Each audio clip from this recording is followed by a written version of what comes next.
जादुई कलश। बहुत समय पहले की बात है। किसी दूर के गांव में मानवपुर नाम के एक छोटे से गांव में एक साधारण किसान गोपाल रहता था। उसकी जिंदगी बहुत ही सामान्य थी। खेती, परिवार और गांव के अपने छोटे से जीवन में खुश था।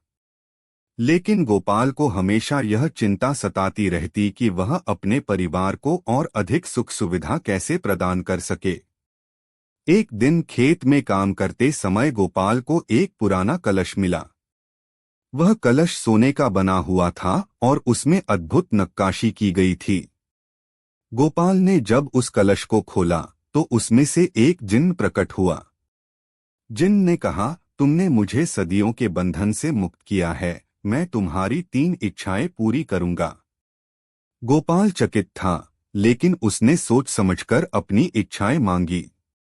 पहली, अपने खेतों के लिए पर्याप्त वर्षा। दूसरी, गांव के लिए बीमारियों से मुक्ति। और तीसरी, हर गांव वाले के लिए सुख और समृद्धि।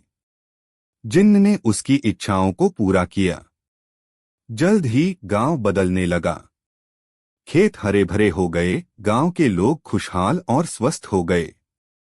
पर धीरे धीरे गांव वालों में लालच और ईर्ष्या बढ़ने लगी। वे गोपाल से जादुई कलश मांगने लगे। गोपाल को डर था कि कलश के गलत उपयोग से गांवों में अशांति फैल जाएगी। एक रात उसने सपने में अपने पूर्वजों से संदेश प्राप्त किया कि सच्ची समृद्धि साझा करने से मिलती है, न कि छीनने से। गोपाल ने निश्चय किया कि वह कलश को पुनः जमीन में दबा देगा। उसने गांव वालों को इकट्ठा किया और कहा, हमारे पास जो कुछ भी है उससे हमें खुश रहना चाहिए। लालच में हम अपनी छोटी सी दुनिया को नहीं खो सकते। यह कहकर गोपाल ने कलश को वहीं दबा दिया जहां से उसे मिला था। गांव वाले मान गए और अपने जीवन में खुश रहने लगे।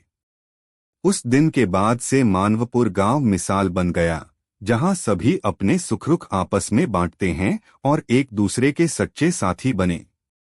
कलश की कहानी सदियों तक गूंजती रही और गोपाल का नाम उस ज्ञानी पुरुष के रूप में सदा जीवित रहा जिसने समृद्धि की चाह में संयम और समझदारी दिखाई। और यही कहानी आज भी हमें सिखाती है कि सच्ची धन संपदा उसी में है जिसे एक साथ मिलकर साझा किया जा सके और जो सबको एक साथ खुशियां प्रदान करे।